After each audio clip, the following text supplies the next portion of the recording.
Hello, my name is Zach, and I'm a first year medical student at the CUNY School of Medicine.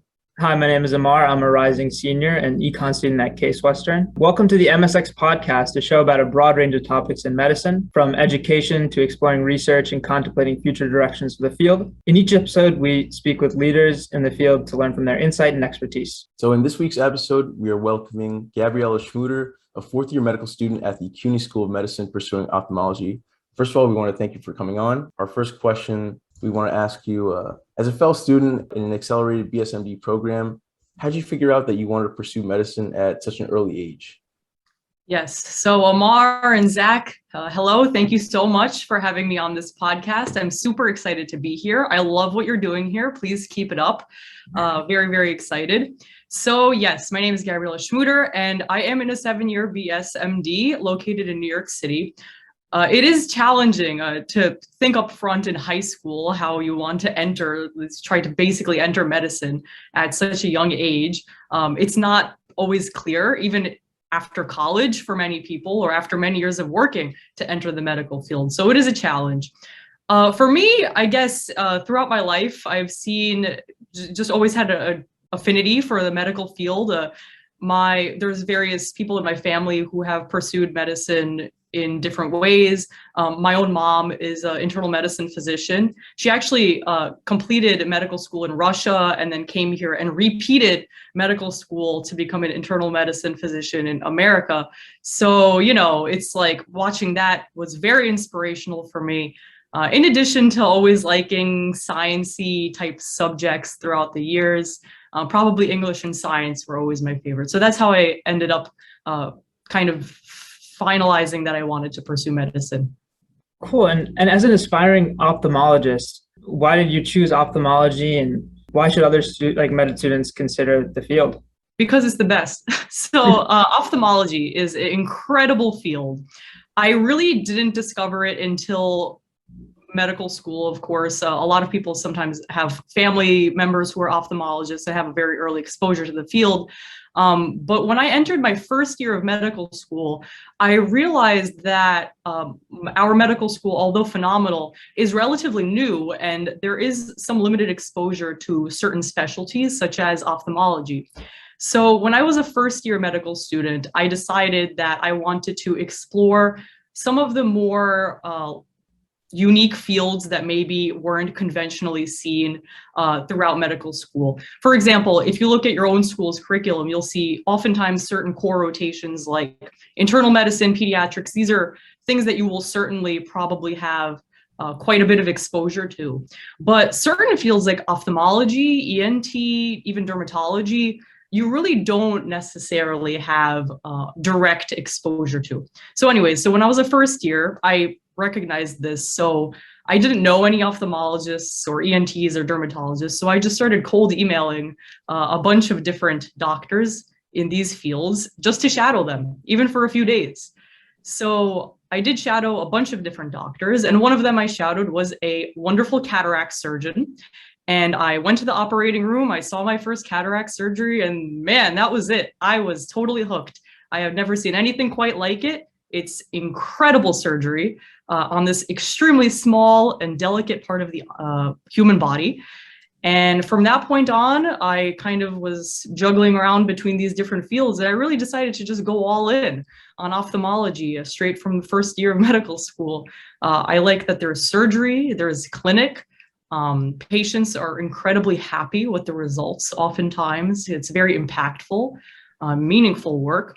And even the community of ophthalmology, which I absolutely adore after 4 years of trying to get involved in the field, it's incredibly rich community that is very small and tight-knit that I've enjoyed a lot. So all these different factors, I've kept my mind open all throughout medical school, but at the end of the day, I still really, really like this field, and I decided that I'm now going to try to really pursue it. And talking about those cold emails, could you share maybe one of the most impactful relationships that came out of one of those cold emails?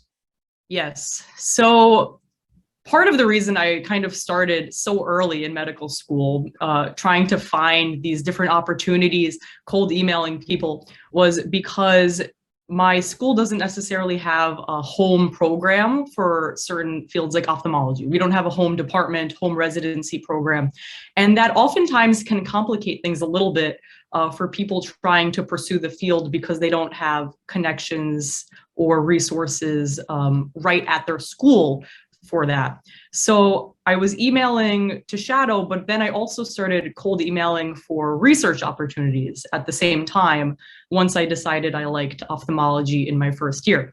So I emailed a variety of different people, and ultimately I was very, very fortunate to be invited to a research group during that first year of medical school at Columbia University under the leadership of Dr. Michael Kazem. He's a world-renowned oculoplastic orbital surgeon, one of the most talented people I've ever met. And I've immediately was very drawn to this research group, all of their work, the passion that they had for the field. And I've been doing research with them ever since first semester, first year of medical school. And it's been really just one of the most rewarding and enriching experiences I've ever had was joining this group up front. And kind of thinking about that journey with research from your first year of medical school till now, you know, we see that med school is typically 2 years of preclinical and then another 2 years of rotations.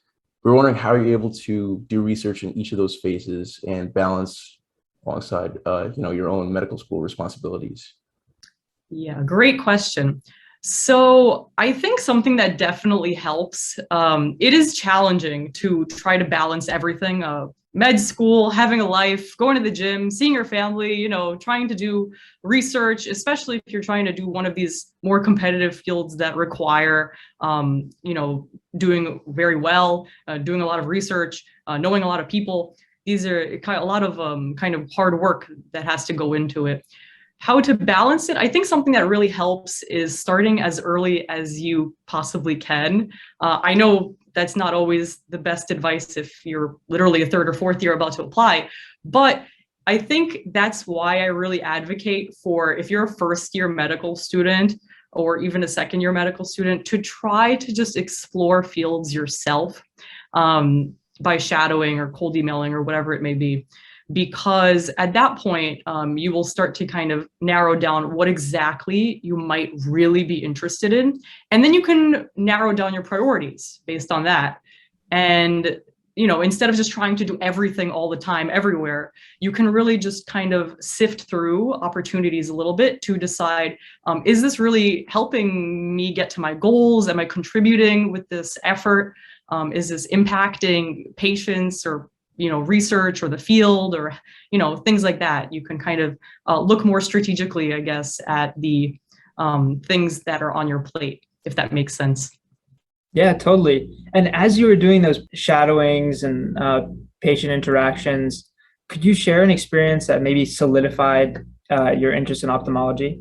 Sure. Yeah. I mean, really, even that first one was, that was really it, because seeing a cataract surgery, I think if anyone is potentially interested in ophthalmology, seeing a cataract surgery, which is really considered one of the more bread and butter procedures of ophthalmology, that in itself is very, very impactful, because oftentimes, especially patients who have what would be like a very dense cataract, where they have very substantial loss of vision in one or both eyes, and then seeing their reaction after this very beautiful and intricate procedure, it's really something else to see how grateful the patient is, what a substantial impact you made on their life, the quality of life they can now see, it's humongous. So, I mean, that's not that specific, but really just seeing one cataract surgery, I think, can really give you a strong idea if you like this field or not. And I guess regarding your interest in ophthalmology, we saw that you write for The Lens, which is an ophthalmology research newsletter for anyone that doesn't know. And so we were wondering how you found out about it and how you got involved. Yeah, so The Lens is a wonderful ophthalmology resource. Highly suggest that everyone subscribes to it. They send you weekly, bi-weekly email newsletter with kind of the updates on the latest research in the field in a very concise fashion, which is very nice. How I found about this kind of ties back to my whole journey through ophthalmology, looking for different opportunities and different avenues to discover, research opportunities, connections, resources, learning about the field. All of this kind of ties back to that. So I did email them actually kind of earlier this past year, just asking if they had any openings, if I could maybe get involved. And at that time, they really didn't, but they were very kind and actually emailed me back months later that they had an opening. I'm very grateful that they found my email for months prior to email me back. And now I've been part of the Lens for the past couple of months. It's been a wonderful experience, really enjoy it. I'm learning a lot too, because you have to read the latest updates in different sectors of ophthalmology. I write for the cornea subsection, so I have to keep up to date with the latest cornea research, which is super fun. So highly recommend looking for within your own field or within your own interests, just something of that nature, like something like a newsletter or anything like writing related could really be a very enriching experience to meet other people, like other medical students, other students who have similar interests, or to just learn more about the field. So I'm sensing a common theme with cold DMing people and like cold emailing. And, that's something that can be super intimidating for young professionals, people in their undergrad, even med school. Do you have any tips to like overcome that intimidation hurdle? Yes, yeah, great question. So how to like approach all of this? I have this kind of not trademarked algorithm for how to do all of this, just based on my experience throughout the past couple of years. So let's say you just started medical school and you want to figure out what to do. I would say, as soon as you're a first-year medical student, open your mind and let's try to figure out what you want to do. So one, you can look at your own curriculum at your school, and you again, like I said a little bit earlier, you could see what kind of specialties you probably won't necessarily get a lot of exposure in. And then you can also think about, even if you're just a first year and you still have a long journey to go, you can think about what kind of aspects of a career that you are interested in. Do you like working with your hands? Do you like, do you want to primarily be in clinic? You could kind of narrow down these choices pretty early, even if you haven't gone through all of medical school, just based on your personality type, really. And then you can narrow it down to a couple specialties. And then if you're really in between a couple specialties, I would just honestly pick the more competitive one, because then you would be gearing your application as competitively as possible. So in the event that you change your mind later down the road, at least you'll have a application that is most suitable to apply to with no closed doors, if that makes sense. So congratulations, now you picked something that you want to focus on for after that. And the next step is finding researcher connections or something like that, or trying to find opportunities in the field. This is like the biggest hurdle of all. And this is particularly a hurdle if you're coming from a place that doesn't have a home program or residency in the field that you like. And if it's a competitive field, it's even harder. So what do you do? So first thing you could do is you could ask your school if they happen to have any alumni who are in the field of your interest. Even if you don't have a home program, maybe there's someone who graduated 10, 20 years ago who is in ophthalmology or in the field that you're interested in. And then after that, I have this belief that there is a domino effect based on meeting one person in the field of your interest. For example, if I could meet one ophthalmologist, I decided in my first year of medical school, ophthalmologists know other ophthalmologists. Ophthalmologists know even more ophthalmologists. So it's like a domino effect. You can get connected with a lot of different people very, very fast if you just try to put yourself out there. So then, how do you put yourself out there? One, of course, is, sorry, I went on this huge tangent, but cold emailing. So how do you set up a cold email? Well, one, if you do it as a first year medical student, I think there's a couple ways to do it more strategically. For example, of course, you want to include your CV and say that you're very interested in doing research or shadowing this individual. You can also, although I didn't do this, but in retrospect, maybe I would have added this to the email. You can say how you don't have a home program in this field that you're interested in. I think that really changes the approach to an email, because people in the field know what that means. It means that you are really looking for opportunities because it is truly challenging for you to find them, in your vicinity. You really have to kind of put yourself out there to find opportunities. So you could add that you don't have a program. And if you're a first-year medical student looking for opportunities, you can also say that you were willing to commit to research or whatever it may be longitudinally. So you're just a first year, you really like ophthalmology, for example, you can do big research projects that might take a year or two because you're so early. So it really opens the door in different ways. Now, yes, it is very intimidating to send emails to people, especially people of very, in major titles at major institutions, so on and so forth. But to me, the perspective has always been the worst case scenario is that they don't respond or they don't say yes, they just say no, which is okay. I mean, I think you have to try to put yourself out there and shoot your shot, as they say, put in your best effort. And worst case scenario is people say no or don't respond. Of course, that's understandable because people are super busy, but you just try your best and hopefully it works out in that way. Huge explanation for your question. Hopefully it answered your question. Yeah, no, it definitely did. And I think there's a lot of good pieces that we could take from that for sure. I was curious about, other than cold emails, if there were any other platforms you thought could provide any benefit, like Twitter or Instagram, any ways that you use those to your benefit? 100%. Thank you for bringing that up. So social media, I think, is really so much one of the most underrated and powerful tools in networking in not just medicine, but probably in any field, but especially in medicine. Social media like Instagram, of course, a lot of it is for fun. We all post like pictures with our families and pets, and we look at memes and we laugh and send each other jokes and stuff. But used strategically, I think that social media can be incredibly impactful, as it was for me throughout medical school. So what does that mean?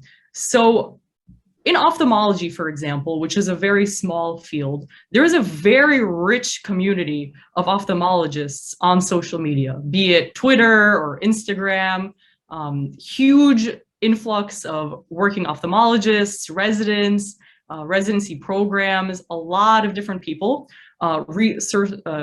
sources of research, as well as conferences. I mean, there's so much content. In addition to even learning about ophthalmology, there's a lot of ophthalmology, like educational pages, clinical cases, pictures. So I think that if you were really interested in one field, something I did that I think worked fairly well for me and that I encourage is kind of trying to enter this field on social media. So yes, I didn't maybe have an ophthalmology residency right next to me, but I could kind of join this ophthalmology community online through social media. How you do that is you really just follow everyone like who's in a certain field. I would like their stuff. I would comment on their stuff. Don't be afraid to reach out on people on social media. Social media is a lot more informal than, say, a cold email. And people love checking their social media too. So oftentimes you'll get a response a lot quicker. It's like texting somebody practically. So I think it's a very powerful tool. I mean, I've had a number of opportunities in research or networking through social media alone. As a matter of fact, I had lunch today with a fellow applicant that I met on social media. We're just both applicants who follow each other. Now we're both in New York City for this weekend, and we just had lunch. So, it's a great tool to meet people at all levels of training. And I highly recommend trying to use that to your advantage. As a matter of fact, even this podcast, right? Like you reached out to me on social media. So it just goes to show the power that is within this tool. And now moving on to leadership. One trait that I've seen through your YouTube channel with the speeches that you've gave is leadership. And I'd like to know more about what experiences molded your perspective as a leader and what lessons you've learned along the way. Sure. So I've just always really liked, as you could see, talking to people, getting people all together, collaborating with people. I'm a huge fan. I think that's how we make progress in anything, whether it be medicine or just living life. That's how we make progress. That's how we grow professionally and personally. It's by leading kind of together and collaborating all together. So really just even at a young age and through high school, college, that you're talking about like my graduation speeches for high school and college that I was very fortunate to give. But I've just always really liked trying to help people's ideas come to surface through either leadership positions or being elected as some sort of, title position, whatever it may be. So to me, it's always just been fun. I like to work with people. I like to talk to people. And I think that we can make things happen by getting all together and just sharing ideas. Considering the fact that you're in your fourth year of medical school, do you have any notable experiences from any recent elective rotations that you've had that you wanted to talk about? Yes, absolutely. So I'm actually currently on my away rotation at Cornell for ophthalmology. It's absolutely amazing, beautiful institution, so many great minds here. I actually had a very surreal experience this past Friday. I was in the operating room with an attending who I did research with as a first-year medical student when he was a fellow. So to put that into a different context, imagine me as a first-year medical student just trying to dabble in ophthalmology research a bit, and he was the fellow at the time. And then now I'm on the kind of the other side of the medical school spectrum as a fourth year, applying to ophthalmology, and he's the attending in the operating room. So that was incredibly surreal. I absolutely loved it. It was a real honor to be in the operating room with him. And I think that really, not to be cheesy, was a bit symbolic and metaphorical in a way, indicating to me the power of being dedicated to a particular field, being dedicated to what you're doing. I mean, certainly there are many points throughout the past 4 years when you kind of question, am I really heading in the right direction? Am I doing the right stuff to get to my goals? It's really hard to kind of check yourself and see if you're heading in a good direction. So to me, in a metaphorical way, going from doing research with this individual to then being in the OR with him was a very kind of validating feeling that maybe I really am heading in the right direction. And it really just speaks to the testament of the community of ophthalmology, how small the field is, and the power of mentorship, watching yourself grow professionally and personally, and watching your mentors grow professionally and personally. It's absolutely awesome, and I'm really enjoying it. And so do you have any tips for students to be like a good mentor and get the most amount of information while not being rude to the mentors? Yes, yeah, of course. So I think I once watched this ophthalmology webinar that kind of talked about different tiers, I guess, of mentors. For example, there are sponsors, what they would call sponsors, and these are kind of very well-connected major leaders in the field who actually help you connect with other mentors in a way. It's almost like a leader of the mentors, I guess. And then, of course, there's like a more intimate type of mentor. And that's the type of person maybe you feel like you can reach out to for residency advice or which rotation to do, kind of more of the day-to-day nitty-gritty stuff.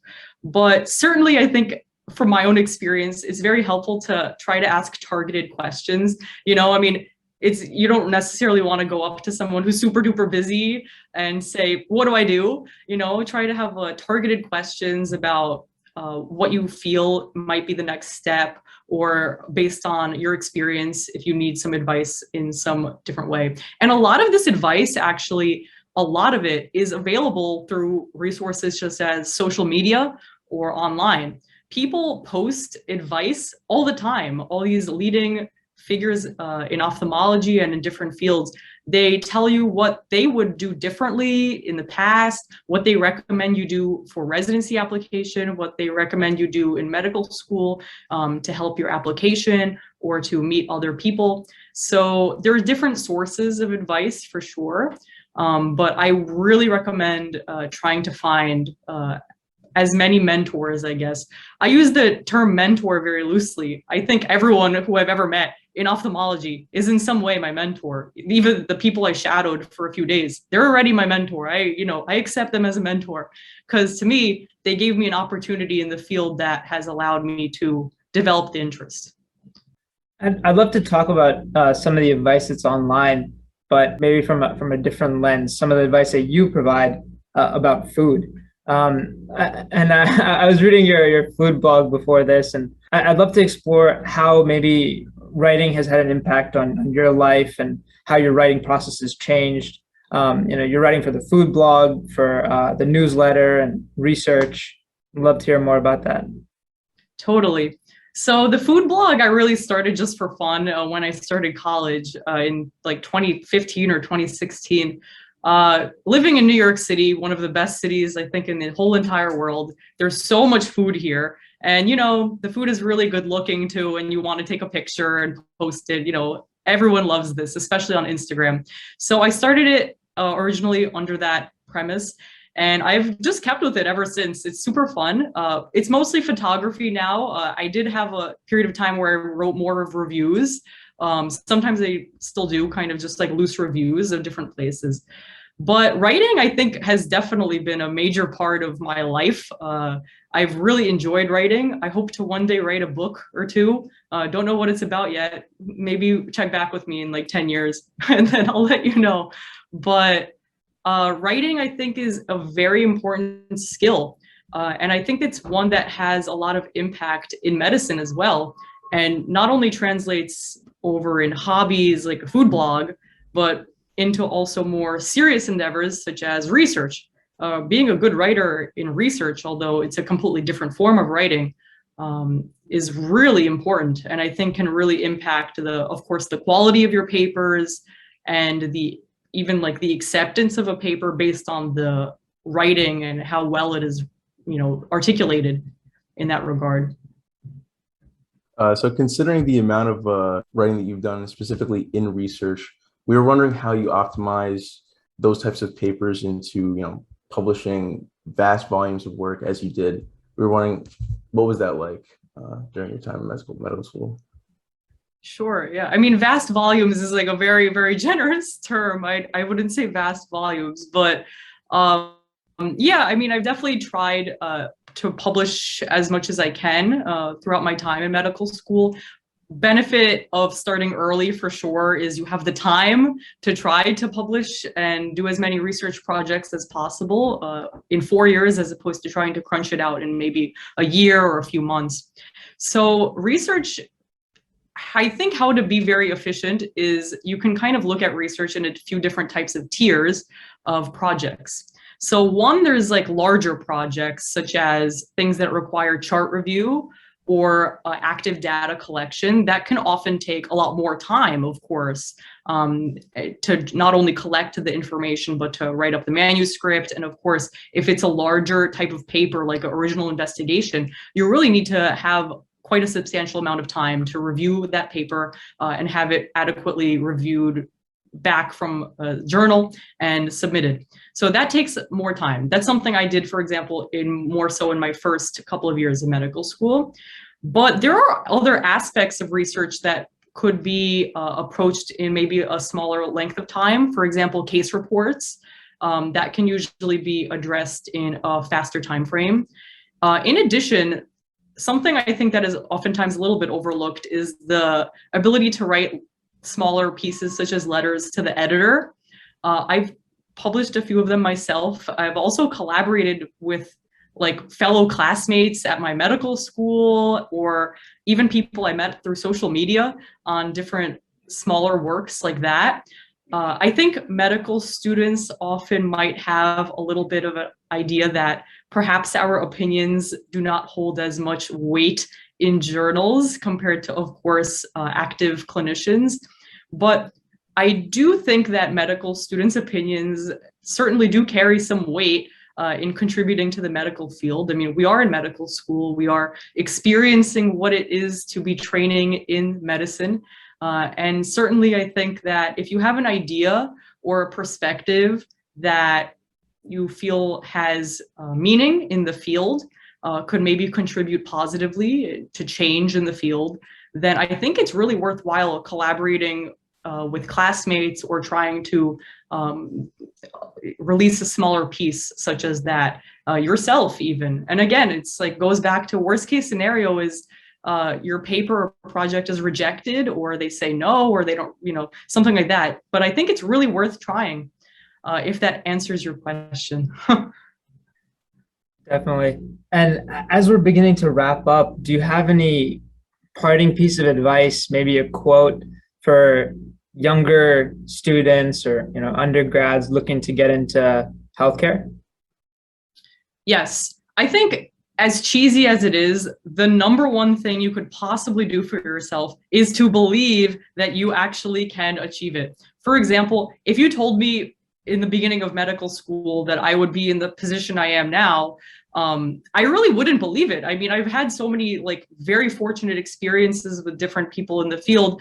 I really never anticipated up front, or couldn't have anticipated up front. So believe in yourself, and then work as hard as possible and try to stick to it too.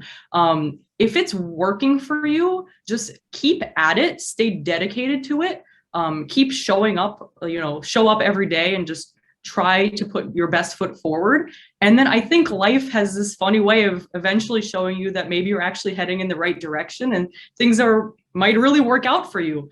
I mean, we'll see. I haven't actually applied or matched yet, so please check back in a few months to see if all of the advice in this podcast is worthwhile. But, certainly I think that's, regardless of the outcome, I like to look back on the past couple of years and kind of take some joy and comfort in how hard I've tried to work and how much I've tried to dedicate myself to this field and try to impact it positively.